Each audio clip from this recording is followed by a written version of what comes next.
punched out 14 guys in like 70 pitches the one outing. I mean, this dude has got the stuff of champions. Most entertaining pitchers in baseball right now.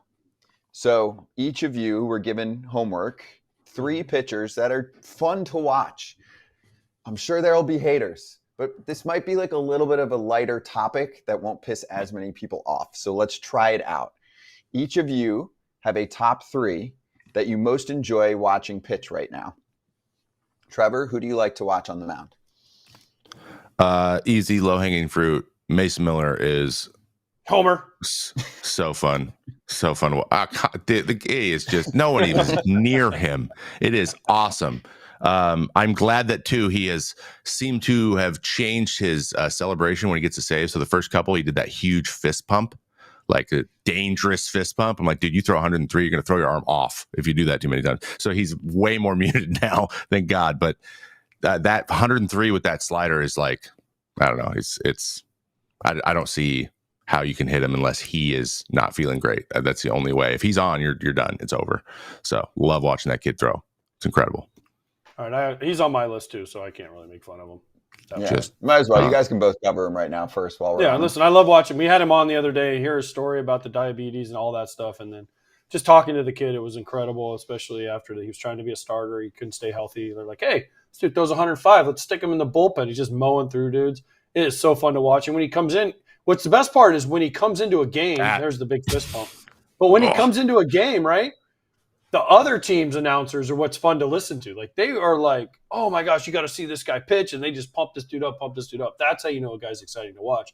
And I told the story the other day when we had somebody on an Oriole on. And I was like, we had Mason on. And I told him, I said, my wife and kids went to a game. And all they wanted to see was you pitch. And it was in Baltimore. And they were pissed that Mason Miller didn't come in because they had heard all about Mason Miller. And I'm like, so that's how you know, like, you're exciting to watch. And my family that doesn't, I mean, my son does, but my daughter and wife don't watch a lot of baseball. But they know who Mason Miller is and how hard he throws. So they wanted to see him pitch. He's the show. Yeah. He's a show. He's a show. He is what you pay to go watch in the 9th inning, especially if you're an A's fan. Yeah, it's ridiculous. 100%. Who has a deeper voice, Mason Miller or Trevor May? Trevor May, he's got a deep voice. Yeah, he does. But so does Mason Miller. Mason Miller's got a deep voice. We got a lot of comps. I mean, not stuff wise, but like guys like, dude, I can't tell which one of you is talking. I'm like, he says like 4 words though, so my sentences were all longer. So that's how I kept people on their toes. But yeah, we're similar. Or he's like 6'5", or he's a little taller than me. I outweigh him a little bit, but we were like this, same height. He's just a monster. It's crazy how big he looks when you're next to him. You guys are big dudes, deep voices. Actually, yes, you talk much more than him, but he's got some sneaky funniness to him. Dropped a great line. Dry humor. Yeah. Yeah, dry humor was great. When we asked him about his entrance and if he's going to have one, he was concerned that the A's would shut off the lights and they'd never come back on again. That was a great line. He nailed it. That's true. Yeah, exactly. It's true. All right, who's next up for you, Trevor? Next up for me, Shota Imanaga.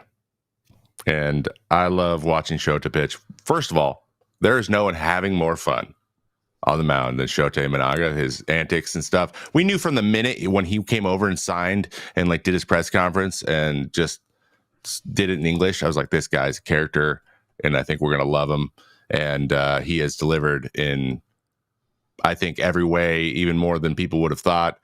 He had the type of stuff, like his profile was good. He's just 30 years old. So like people were kind of skeptical. It's not surprising one bit to me that he's had the success he's had. But just, he's been huge for them too. I think the Cubs are not, they are well aware that they got a steal with this guy. So he's been fun to watch, and he's unique, and he's just having a good time. I love watching guys have a good time out there. He is a steal. Agreed. He's worth a lot more than that contract. We talked about it the other day. And he's fun. His actions and his mannerisms are fun. He's having a good time. He's got it. Yeah, he's entertaining. That's the point of this list. Who you got? I'm going to go Tarek Skubal next, just because I was a left-handed batter, and I love seeing 6'5" lefties that throw 100. punch everybody out because I don't have to face him anymore. So he's just nasty. He's finally healthy this year. We got to talk to him. And listen, there's a little personal bias for me because we had him on a couple times, and he's awesome. Great interview. We had him on in spring training, and then it's been on since. And I think he agreed to come on every once a month for us, which is awesome. But he's just fun to watch, man. He fits that Detroit vibe, like just hard working, hard nose, like here it comes, and he's off to an awesome start. I love seeing power lefties because they're just not that easy to find, right? Like a power left-handed pitcher, and he's right up there for me. Every time he takes him out, it's must tune in TV. Yeah, Cy Young candidate, easy. Obviously, no he's a 2.02 ERA in 49 innings. Everyone says the same thing. You just got to keep him healthy, keep him on the mound. I mean, he was arguably from he went to some school I never even heard, like some small school. Oh, he so was did Mason Miller, obviously. Seattle University, Seattle ninth rounder. Yeah. Seattle Oh yeah, he is from here. Yeah, SU. Yeah, ninth round, late bloomer. That's a steal. I know. Yes. I know he didn't start throwing harder until like his senior or his junior year. That's what it was. But then he just started throwing a second rounder, right? Ninth rounder. Dang, I remember he came up. I was like, "Who's this kid throwing 100?" And he's delivering, man. His command is what surprised me or has impressed me the most. He's just wearing out righties in, and if you can get righties out as a lefty, you're going to be a good starter. He's got a little funk, he's got a little funk with the glove. Little funk, yeah. All arms and legs at you. Everything's like straight armed. Does not look like a fun at bat. No. He was arguably the best pitcher in the American League in the second half of last season. I think he even had better numbers in the second half than Cole did. So he's carrying the momentum. He's figured it out right now. Okay, last one for you in your top three, Trevor, is? I am having a blast watching Seth Lugo throw the ball. He has learned a new pitch. He has a sweeper. He already has the best, at least spin rate and action curveball in the league. So he is spinning the ball like crazy. And yeah, I played with him in New York. He really wanted to be a starter. Now he's got that opportunity. He really actually wanted to play for the Royals as a team growing up. He's from Louisiana. So like, he's where he wants to be. He's getting the opportunity, and he's made some adjustments and he just looks like he's in control, like he's in the driver's seat the whole time. He looks unfazed. He's a veteran guy, and we're seeing like the peak of Seth Lugo. So I'm really loving it because he is a pitcher. He uses all 6 of his pitches, and he's just moving the ball around. We just dip diving, dodging guys, and he's got the success to show. So I love Seth as a guy, but it's really nice to see him getting the opportunity that he wanted and then really taking advantage of it, and arguably the runner or the leader for the Cy Young right now in the AL. That's true, right? He's rival in the Scooble right now. We're looking at his player card for MLB Rivals, and Trevor, former teammate. True. Yep. Mets buddies. Were you guys buddies on the Mets? Yeah, he was we and him were the 7-8 guys. So we just like looked at each other like, are you up today or am I up today? Like that's what every day was. But he's a cat guy too. So we had that in common, and he loves video games. So we'd always sit next to each other on the plane and play on our laptops. like we were the nerds. He's a classic nerd though. I'm a computer nerd. But yeah, great guy. And it's awesome that he's having the success he's having. Yeah, he's dealing. And he wanted to be a starter, and he got back to it.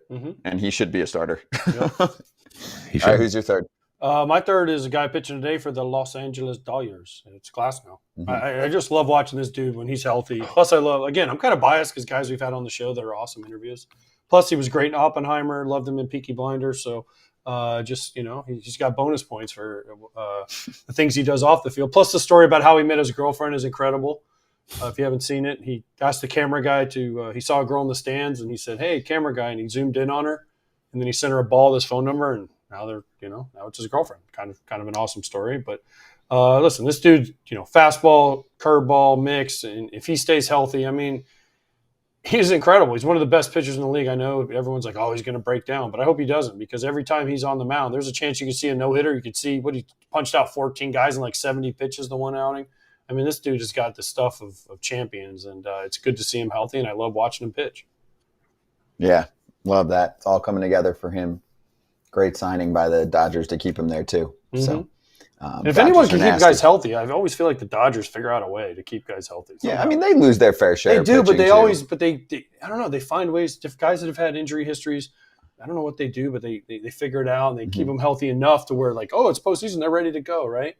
I think like Paxton's an example. How about Kershaw? Like, I feel like he's broken down in many ways, right? His body has done this for such a long time, and they've been able to. I get it. He didn't pitch well in the playoffs last year. His shoulder fell off, but they've been able to keep him in the regular season as one of the best in run prevention and have a plan for him that's not 30 starts. You can afford to do that also when you're a lock for the playoffs. They don't have to sweat it out usually. Like it's April 1st. They're like, so we're in the playoffs. So how are we getting everyone to October feeling good? That helps. I feel like they have like the minimum. They have the guys in minimum IL time, like whatever the minimum they could be on and be without setbacks, they could do it.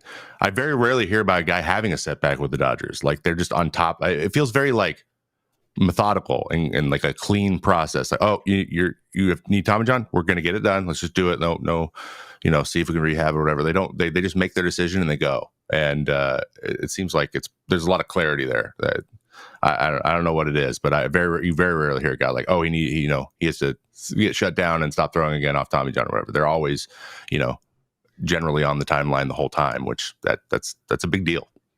Maybe they're just anti-PRP. I mean, those work once in a blue moon. Maybe they're just like, we're not gonna do the whole rest, rehab, PRP. Just fix it. Yeah, let's just get this done. Anyway, all right, that was cool. Good top 3 from both of you. Hey, everybody. Be sure to like and subscribe for more content. We're back here every weekday, all year long, so do not miss an episode. The videos are coming in all day. Here's another video you might enjoy. Baseball the way it should be covered.